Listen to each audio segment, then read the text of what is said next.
भारत 2030 तक अपनी non fossil energy capacity को 500 गीगावाट तक पहुंचाएगा।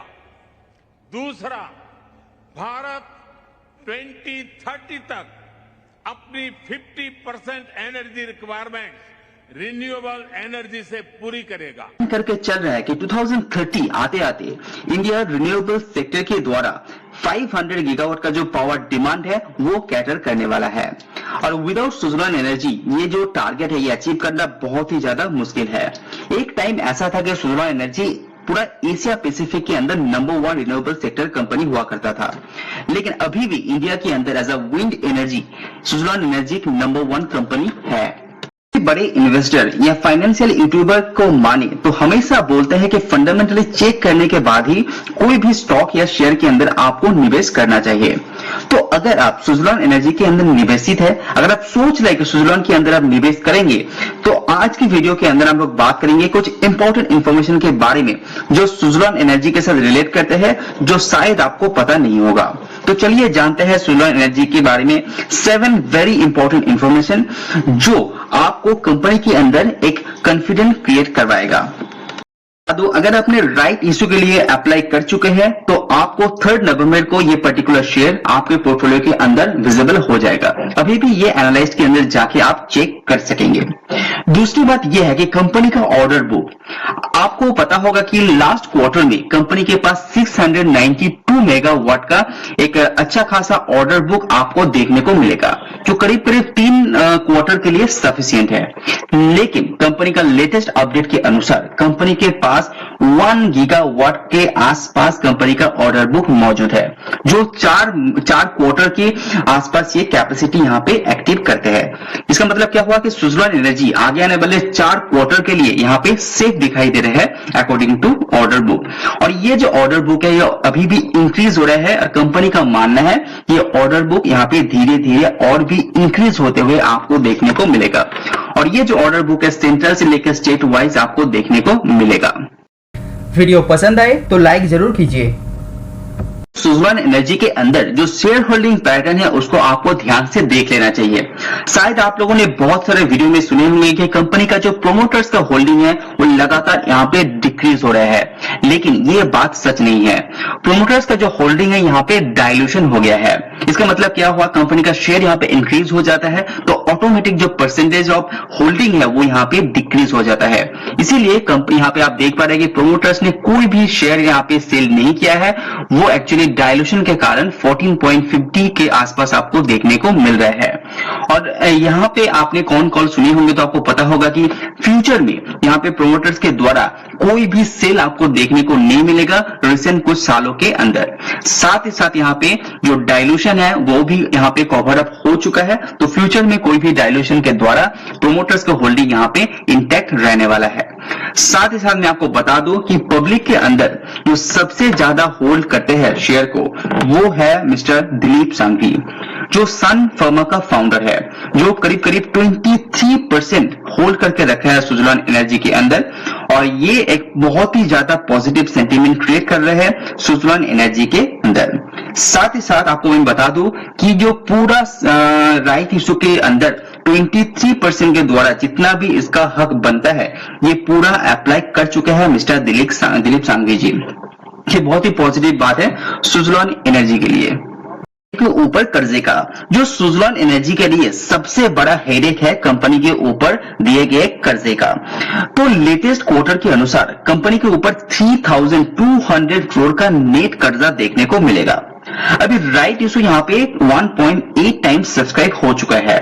इसमें से तांती फैमिली का 15% शेयर है जो राइट इशू के लिए अप्लाई कर चुका है, ये पॉजिटिव बात है। साथ ही साथ मैं आपको बता दूं कि ये राइट इशू के द्वारा जितना भी पैसे यहाँ पे लाया जा रहा है उसमें से 900 करोड़ यहाँ पे इंस्टेंटली कंपनी यहाँ पे अपने लोन को चुकाने में यहाँ पे खर्चा करने वाला है, जो बहुत ही बढ़िया बात है। साथ ही साथ आपको ये बात भी भूलना नहीं चाहिए कि कंपनी के ऊपर लॉन्ग टर्म भी कर्जा है, लेकिन हालांकि ये 15-20 साल के बाद है, लेकिन लॉन्ग टर्म कर्जा भी कंपनी के ऊपर मौजूद है। तो अभी के अनुसार कंपनी 900 करोड़ यहाँ पे चुका देता है, 900 करोड़ यहाँ पे कर्जा चुकाता है, तो कंपनी के ऊपर यहाँ पे अच्छा खासा एक इंटरेस्ट यहाँ पे रिड्यूस्ड हो जाएगा। और कंपनी का कहना है कि 2023 आते आते कंपनी का लगभग जो नियर टर्म कर्जा है वो यहाँ पे क्लोज हो जाएगा, जो कैश फ्लो के द्वारा कंपनी यहाँ पे सेटल करने वाला है। इसमें फायदा क्या होगा? कंपनी का फायदा होगा कि 90 से लेके 104 तक कंपनी का जो इंटरेस्ट है वो यहाँ पे रिड्यूस हो जाएगा, जो किसमें ऐड होगा? नेट प्रॉफिट में ऐड होगा, और नेट प्रॉफिट ऐड होगा तो ईपीएस यहाँ पे बढ़ जाएगा, और ईपीएस बढ़ेगा तो शेयर प्राइस यहाँ पे ऑटोमेटिकली मूव हो जाएगा। तो कंपनी का कर्जे को लेके बहुत ही बढ़िया प्लान दिखाई दे रहा है। अगर कंपनी यहाँ पे कैश फ्लो अच्छा खासा जनरेट करता है तो लॉन्ग टर्म के लिए पर्टिकुलर कंपनी बहुत ही बढ़िया आपको रिटर्न दे देगा। 2070 तक भारत नेट जीरो का लक्ष्य हासिल करेगा। 2030 आते आते 500 गीगावाट का रिन्यूएबल कैपेसिटी यहाँ पे अचीव करना है तो विंड सेक्टर को आप अवॉइड नहीं कर सकते हैं। तो जैसे कि आप स्क्रीन में देख पा रहे हैं कि 2022 में इंडिया का जो पावर डिमांड है वो 400 गीगावाट के आसपास है। इसमें से कंट्रीब्यूट कितना करता है? 40 गीगावाट विंड यहाँ पे कंट्रीब्यूट करते हैं, और ये विद इन 8 इयर्स 140 तक जाने का कैपेसिटी यहाँ पे रखते हैं, और इसी को प्लान करके इंडियन गवर्नमेंट यहाँ पे आगे बढ़ रहे हैं। तो 40 गीगावाट से लेके 140 गीगावाट का ये जो जर्नी है ये विदाउट सुजलॉन एनर्जी बहुत ही ज्यादा डिफिकल्ट हो जाता है। और लेटेस्टली कुछ आपने अपडेट सुने होंगे कि अदानी ग्रीन शायद सुजलॉन एनर्जी को एक्वायर करने वाला है, लेकिन ये न्यूज कोई भी सच्चाई नहीं है। जो लेटेस्ट कुछ इंफॉर्मेशन को माने तो यहाँ पे अदानी ग्रीन ने यहाँ पे सुजलॉन को 48.3 मेगावाट का एक विंड का प्रोजेक्ट यहाँ पे दिया है। लेकिन पिछले कुछ क्वार्टर से पहले भी आप देखे होंगे तो लास्ट ईयर के करीब आसपास अदानी ग्रीन ने सुजलॉन को 226 मेगावाट का यहाँ पे जो प्रोजेक्ट है वो भी सुजलॉन को दिया था। तो ये कोई नया न्यूज नहीं है, तो पिछले कुछ सालों से ये चल के आ रहा है, और फ्यूचर में भी अदानी ग्रीन ने यहाँ पे कहा है कि सुजलॉन एनर्जी को ये जो डील है ये देता रहेगा। तो इसी कुछ कारण के चलते जो फ्यूचर डिमांड है वो आपका जो विंड सेक्टर है इसके अंदर आपको देखने को मिलेगा, जो बहुत ही ज्यादा पॉजिटिव माना जाता है रिन्यूएबल सेक्टर के लिए। और दो इंपॉर्टेंट इंफॉर्मेशन जिसे आपको पता होना ही चाहिए।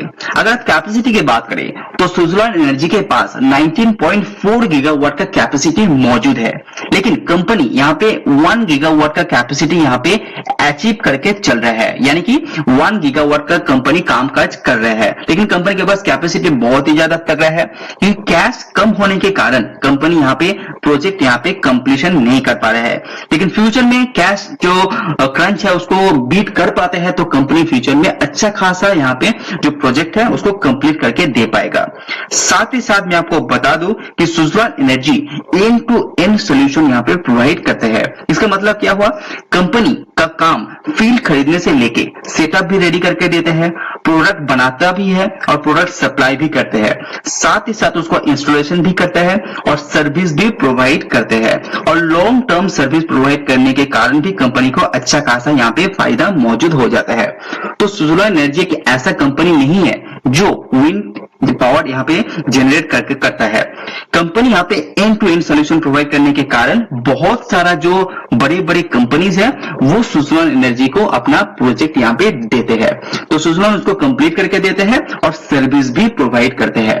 तो सुजलॉन एनर्जी का जो इनकम है वो चारों तरफ से आता है जो विंड सेक्टर से यहाँ पे कनेक्टेड है। तो ये कुछ इंपॉर्टेंट बातें सुजलॉन एनर्जी के बारे में जिसे आपको पता होना चाहिए अगर आप लॉन्ग टर्म के लिए इसके अंदर निवेश लेना चाहते हैं। तो ये अभी अच्छा खासा पोजीशन में दिखाई दे रहे हैं। अगर आप नया निवेश करने के बारे में सोच रहे हैं तो आप सोच सकते हैं, लेकिन कर्जे को ध्यान में जरूर रखिए। लेकिन ये लॉन्ग टर्म के लिए अच्छा दिखाई दे रहे हैं। तो वीडियो पसंद आए तो लाइक जरूर कीजिए। आज वीडियो इतना ही। सी यू नेक्स्ट वीडियो।